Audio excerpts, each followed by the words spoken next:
We spend our entire lives in pursuit of happiness, yet we rarely pause to ask, is happiness a predefined template imposed by society, or is it a unique life experience belonging to each individual? This question is not merely an abstract philosophical inquiry, but a central theme running through Western ethics, continental philosophy of life, and Anglo-American analytic philosophy. From the ancient Greek philosophers to modern thinkers, countless individuals have engaged in dialectical discourse on this issue, ultimately arriving at a conclusion that challenges conventional wisdom. The happiness viewed through secular eyes is often a shackle that binds the human spirit, while true happiness has never had a single, universal answer. In the context of daily life, we are constantly swept along by a rigid logic of existence.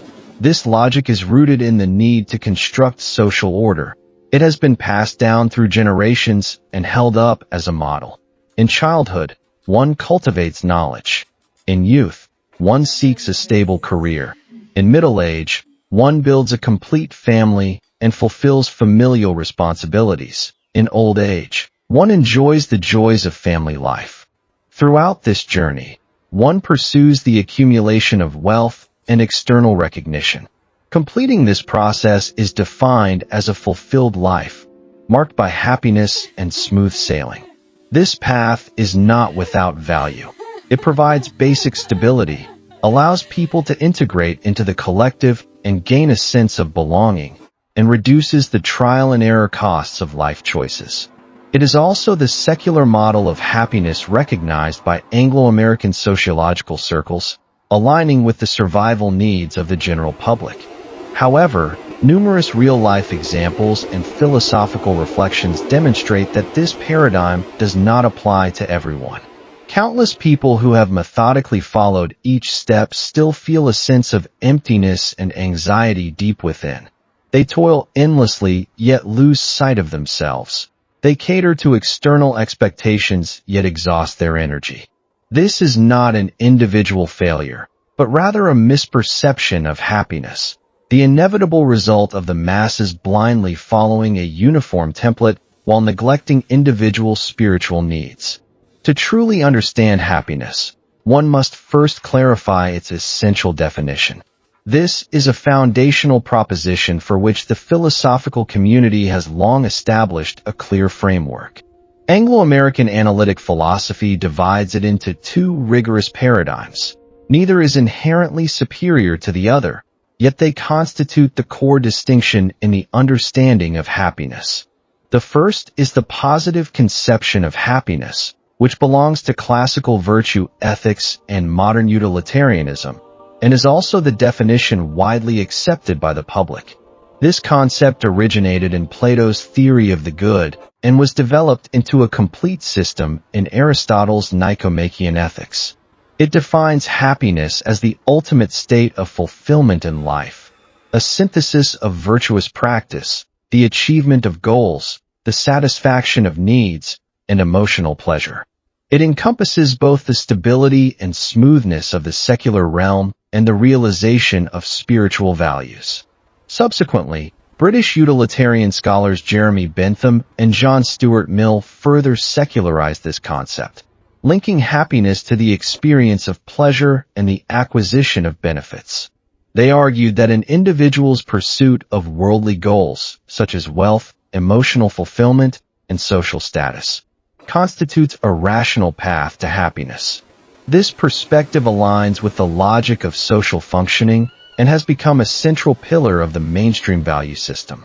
The second is the concept of negative happiness, where negative is not a pejorative term, but a precise philosophical definition. It constitutes a central tenet of Hellenistic philosophy and modern voluntarism, and is also a significant branch of continental philosophy. In his letter to Menicius, Epicurus proposed that the essence of happiness lies in peace of mind, a stable state characterized by the absence of physical pain and inner turmoil, and is by no means a fleeting sensory stimulus. He clearly distinguished between rational pleasure and hedonistic indulgence, advocating the rejection of excessive desire and the adherence to a simple, self-sufficient way of life. This philosophy was inherited and further developed by Schopenhauer. In The World as Will and Representation, Schopenhauer argued from a voluntarist perspective that happiness is not a positive sense of fulfillment, but rather the absence of suffering. He posited that humanity's innate will to live gives rise to endless desires. When desires go unfulfilled, suffering ensues, and when they are satisfied, boredom follows. Life thus perpetually cycles between suffering and boredom. Only by restraining the will and reducing desires can one break free from this cycle and attain inner peace. Later Anglo-American analytic philosophy reconciled these two definitions, positing that happiness possesses both subjective experiential and objective normative dimensions, neither pure sensual indulgence nor absolute ascetic restraint. This conclusion has become a universal consensus within the international philosophical community and serves as the foundational criterion for interpreting happiness. Based on this distinction regarding the nature of happiness, two fundamentally different paths to its realization naturally emerge. Their opposition runs through the entire history of ethical philosophy and constitutes the core source of value conflicts in modern society. The mainstream path is rooted in the ethics of social integration. From the ethics of ancient Greek city-states to medieval religious ethics, and on to modern Enlightenment thought, it has consistently advocated for the individual to integrate into collective order, fulfill secular responsibilities, follow established life paradigms, and attain happiness by conforming to social norms. The core logic of this paradigm is to achieve a win-win situation between the individual and society through standardized life choices. The individual secures a stable life, while society maintains stable operations. This has also been the core value orientation inherited by most civilizations worldwide. However, the fatal flaw of this path lies in its erasure of individual differences. It assumes that everyone's spiritual needs, personality traits, and life aspirations are entirely uniform, labeling choices that do not conform to the template as deviant and using secular standards to coerce individual decisions. This phenomenon has become increasingly extreme in the context of modern achievement-oriented societies and consumerism. In contrast, the path of individual autonomy, championed by the philosophical community, originates in pre-Socratic philosophy, took shape in Hellenistic philosophy, and evolved through modern existentialism. Its core tenet is to break free from the shackles of a single social paradigm, centering on the individual's true nature and rational judgment to define a unique form of happiness. From the early Western philosophers Thales and Democritus, to the German thinker Schopenhauer, and on to the Chinese Taoist representative Zhuangzi, though they lived in different eras and cultural contexts, they reached a high degree of consensus on this view. In the Taoist canon, Zhuangzi critiques the Confucian system of rituals and its utilitarian fixation, advocating instead for aligning with natural instincts, rejecting excessive pursuit, adhering to the principle of moderation, and preserving authenticity and inner peace. This philosophy aligns closely with Henri Bergson's theory of the duration of life in continental philosophy. Bergson posits that happiness is the natural unfolding of life's instincts without suppression, rather than the forced attainment of worldly goals. The French existentialist philosopher Jean-Paul Sartre further refined this concept, proposing the core tenet that existence precedes essence. He argued that life has no predetermined meaning, happiness has no universal template, and the individual possesses absolute freedom of choice, unbound by social conditioning, a position that also lies at the heart of individual ethics in Anglo-American analytic philosophy. The opposition between these two paths is essentially a value-based struggle between collective order and individual freedom, rather than a dispute over right and wrong. This is the core premise for interpreting choices regarding happiness. A deep analysis of the roots of individual suffering cannot avoid the dialectical relationship between desire and happiness.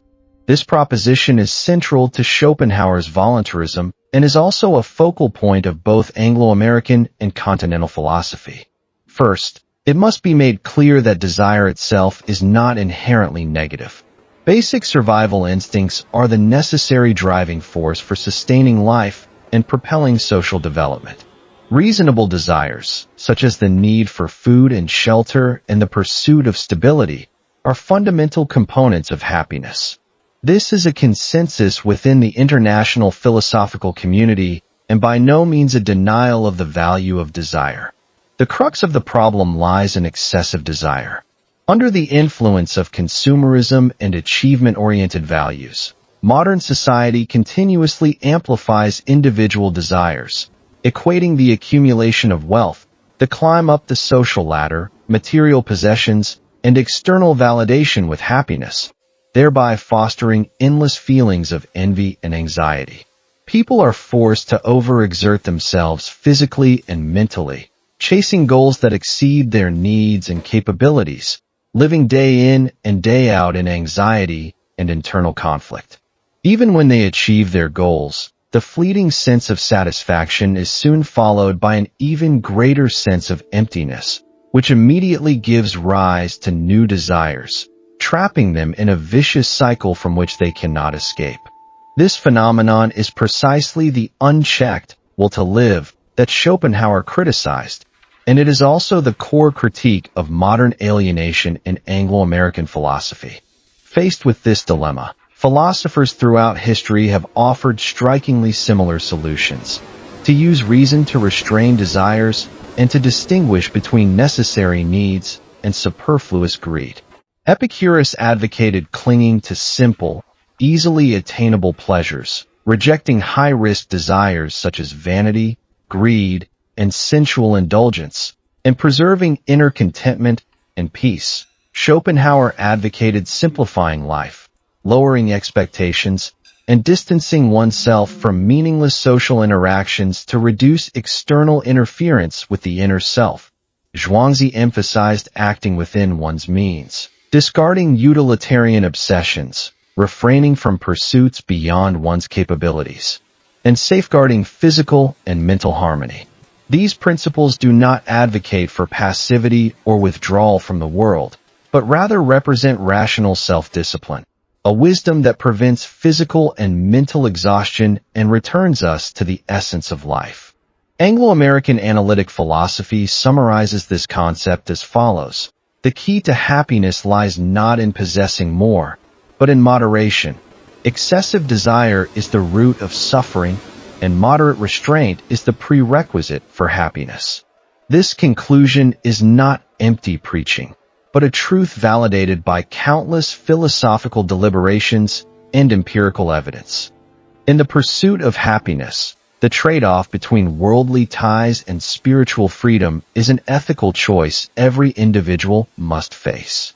The perspectives on this proposition are entirely derived from philosophical historical materials and intellectual conclusions recognized by the international academic community, without any subjective distortion. Worldly ties primarily refer to intimate relationships such as marriage, family, kinship, and friendship. Within mainstream value systems, these relationships are viewed as the emotional pillars of life and an indispensable component of happiness. It is undeniable that healthy intimate relationships can indeed bring warmth and a sense of belonging. However, intimate relationships inherently possess a dual nature. While they bring warmth, they are also accompanied by concerns, burdens, and the risk of loss. The deeper the emotional bonds, the more intense the pain of separation and loss becomes. Maintaining such relationships also requires a significant investment of energy and emotional effort. For individuals seeking spiritual freedom and inner peace, excessive worldly ties often become spiritual shackles.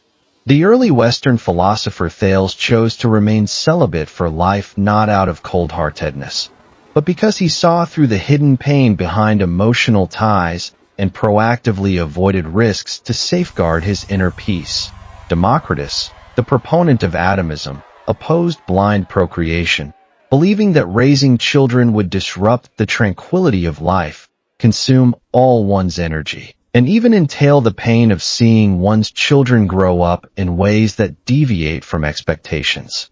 Such choices are not an evasion of responsibility, but rather a steadfast commitment to one's spiritual pursuits, a rational decision made after weighing the pros and cons. The doctrine of the mean advocated by Zhuangzi serves precisely to reconcile this contradiction, neither completely detaching from the mundane world nor being entirely bound by it, but finding a balance between assuming responsibility and safeguarding freedom. This philosophy aligns closely with the continental philosophical theory of freedom and responsibility. Sartre pointed out that while individuals possess the freedom to choose intimate relationships, they must also bear the corresponding responsibilities. Choosing worldly ties requires accepting the resulting burdens, while choosing spiritual freedom demands relinquishing some emotional attachments. One cannot have both entirely. For the average person, there is no need to deliberately emulate the extreme choices of philosophers. The key lies in maintaining balance, preserving personal space and self-pursuit, avoiding being held hostage by intimate relationships, and not allowing worldly entanglements to drain one's energy. This is the path to happiness that aligns with one's true self. A common misconception regarding happiness among the general public lies in the confusion between pleasure and joy. This misunderstanding has become increasingly prevalent in modern society and is a key ethical proposition that the philosophical community has sought to clarify. As early as ancient Greece, Epicurus clearly distinguished between two forms of pleasure. This distinction has been adopted by Anglo-American ethical circles to this day and has become a widely accepted academic consensus. The first is dynamic pleasure, referring to the fleeting stimulation derived from sensory indulgence, material accumulation, and the satisfaction of desires, such as overeating, extravagant consumption, and sexual excess. This type of pleasure comes quickly and fades just as fast. It is often accompanied by emptiness, exhaustion, and hidden consequences, and may even lead to physical and mental depletion or moral risks. At its core, it is illusory and unsustainable. The second is static joy, which refers to the enduring pleasure derived from inner peace, a stable life, and spiritual fulfillment, such as basic sustenance, sincere companionship, deep reflection, and the tranquility of solitude. This kind of joy requires little effort, carries no negative consequences, and fosters a lasting sense of happiness. Modern society highly values dynamic pleasure, equating sensory stimulation with happiness. This creates numerous consumer traps and mental exhaustion, causing people to become addicted to fleeting thrills while neglecting lasting inner peace. Epicurus explicitly opposed the blind pursuit of sensual pleasure, arguing that it is not a necessary component of happiness and that the pursuit itself is fraught with risks. He believed such pleasure is far less reliable than simple joy. This view is not asceticism, but a rational choice. Anglo-American analytic philosophy has translated this concept into a modern code of conduct. True happiness stems from inner fulfillment and peace, not from the accumulation of external material possessions or sensory stimulation. Learning to distinguish between false thrills and genuine joy is the essential path to happiness. Only by rejecting fleeting sensory indulgence and upholding enduring spiritual joy can one escape external distractions and attain true peace. This perspective aligns with the spiritual needs of modern individuals and serves as the core approach to resolving contemporary spiritual dilemmas. A review of the entire philosophical system of happiness reveals 5 core contradictions. These contradictions serve as the driving force behind the development of philosophical thought and are recognized by the international ethics community as focal points of debate, free from any subjective fabrication. First, the contradiction between individual freedom and social discipline. Society requires unified rules to maintain order, while the individual needs freedom to stay true to their inner self. The priority of these two values has always been difficult to reconcile. Mainstream paradigms emphasize social discipline, while niche approaches emphasize individual freedom, constituting the most fundamental value conflict. Second, the contradiction between desire-driven impulses and rational restraint. Desire serves as the fundamental driving force for survival and development, yet excessive desire is the root of suffering. Rational restraint safeguards inner peace, yet excessive restraint stifles the vitality of life. Striking a balance between the two is a lifelong spiritual practice. Third, the contradiction between universal standards and individual differences. Universalist theories of happiness posits the existence of universal principles, while particularist theories of happiness emphasizes individual uniqueness. Anglo-American analytic philosophy tends toward moderate universalism, whereas continental philosophy emphasizes individual particularism. The debate between the two has run through the history of ethics. Fourth, the tension between worldly attachments and spiritual freedom. Intimate relationships bring emotional warmth, but also impose spiritual constraints. The pursuit of emotional fulfillment and spiritual freedom inherently involves an irreconcilable tension that cannot be fully resolved. Fifth, the tension between active fulfillment and passive tranquility. These correspond to the two major definitions of the essence of happiness, seeking external achievements for fulfillment versus seeking inner peace through introspection. Neither is superior to the other. They differ only in suitability. These contradictions have no absolute optimal solution, nor is there a single standard answer. Each individual must make choices based on their own aspirations. A mature view of happiness, however, lies precisely in accepting the existence of these contradictions, not clinging to any one extreme, not denying others' choices, and steadfastly adhering to the path that suits oneself. Those philosophers who chose to deviate from conventional norms were not incapable of integrating into mainstream life. On the contrary, they possessed sufficient wisdom and ability to achieve success in the conventional sense, yet they actively chose a spiritual path more aligned with their own nature. Schopenhauer was born into privilege, possessing both extensive knowledge and high social standing. Yet he chose to distance himself from social life, living in solitude to focus on philosophical contemplation, finding inner peace in a minimalist existence. Zhuangzi lived in turbulent times, rejecting high office and lavish rewards, willingly embracing a life of poverty and seclusion to follow his natural instincts and safeguard his spiritual freedom. Thales and Democritus were both leading figures in academia, enjoying immense social prestige, yet they voluntarily cast aside worldly entanglements to devote themselves to scholarly research and spiritual introspection. Their lives were not, as the masses might perceive, unfortunate. Rather, they achieved the ultimate spiritual harmony. Their happiness lay in the freedom to break free from worldly constraints and follow their true selves, a clarity born of distancing themselves from the turmoil of desire and steadfastly maintaining inner peace.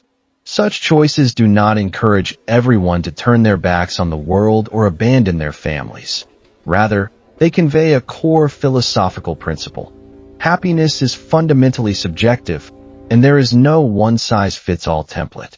A path suitable for the majority may not be suitable for oneself. Blindly following worldly standards will only lead to a loss of self. Only by staying true to one's heart and making one's own choices can one attain true happiness. This philosophy aligns perfectly with the core tenets of Anglo-American individualist ethics and continental existentialism. It also explains why an increasing number of people in modern society are awakening to this truth. People are growing weary of social competition and the rat race, beginning to pursue a minimalist lifestyle and spiritual fulfillment, and learning to respect individual differences and diverse choices. This is the real-world reflection of philosophical wisdom, a vivid manifestation of ancient ideas in the modern world. Returning to the context of modern life, the wisdom of the philosophy of happiness is not an abstract theory, but a practical set of guidelines for living. It does not require drastic changes. Simply by adjusting our perceptions and behaviors, we can gradually draw closer to inner peace. First, cultivate a rational understanding of desire, strictly distinguishing between essential needs and excessive greed. Strive to meet basic needs while actively letting go of excessive desires.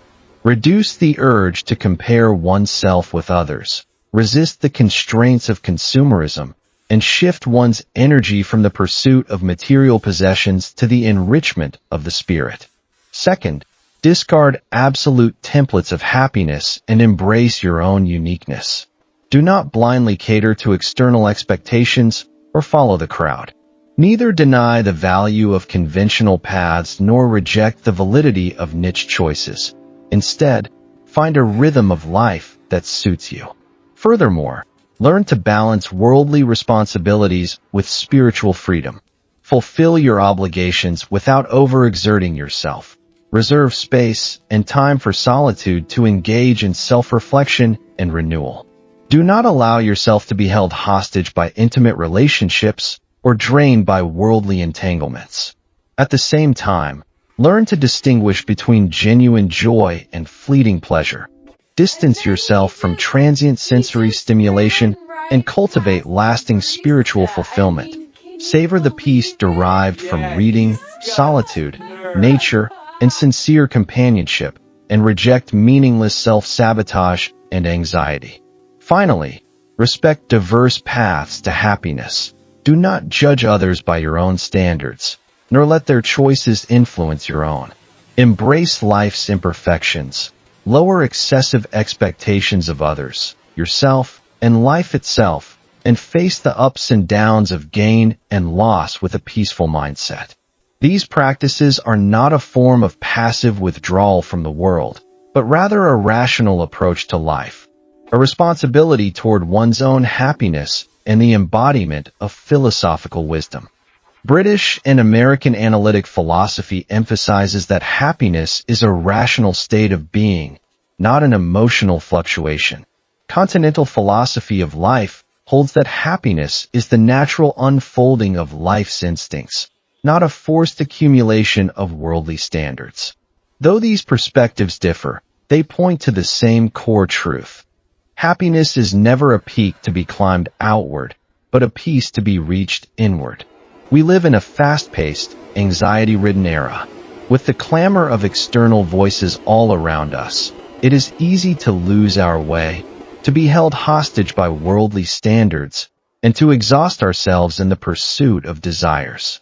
Yet no matter how the outside world changes, we always retain the freedom to choose the mindset with which we face life, to choose the path by which we pursue happiness, and to choose the kind of person we wish to become. The meaning of life has never been to live up to others' expectations, but to live as we wish. The true essence of happiness has never been about material wealth, but about inner peace and harmony. There is no need to envy others' lives or agonize over our own choices.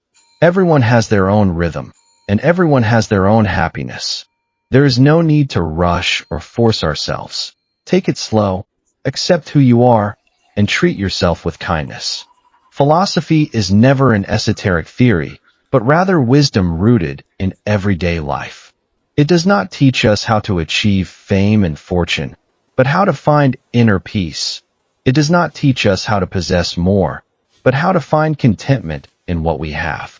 Everything discussed today is grounded in academic facts recognized by the international philosophical community, free from fiction, extremism, or preaching.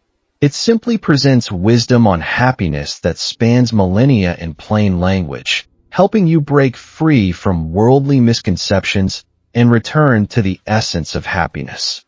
In this era filled with hyper-competition and anxiety, this wisdom is particularly precious. It reminds us that happiness is not a scarce luxury, but a state within easy reach, hidden in every peaceful moment, in every simple joy, and in every undisturbed instant. Restraining excessive desires, letting go of pointless anxiety, preserving inner peace, and respecting your true self. This is the best path to happiness. Throughout our lives, we face countless choices, hear countless voices, and experience countless gains and losses. It is inevitable that we will feel lost, exhausted, and lose our way.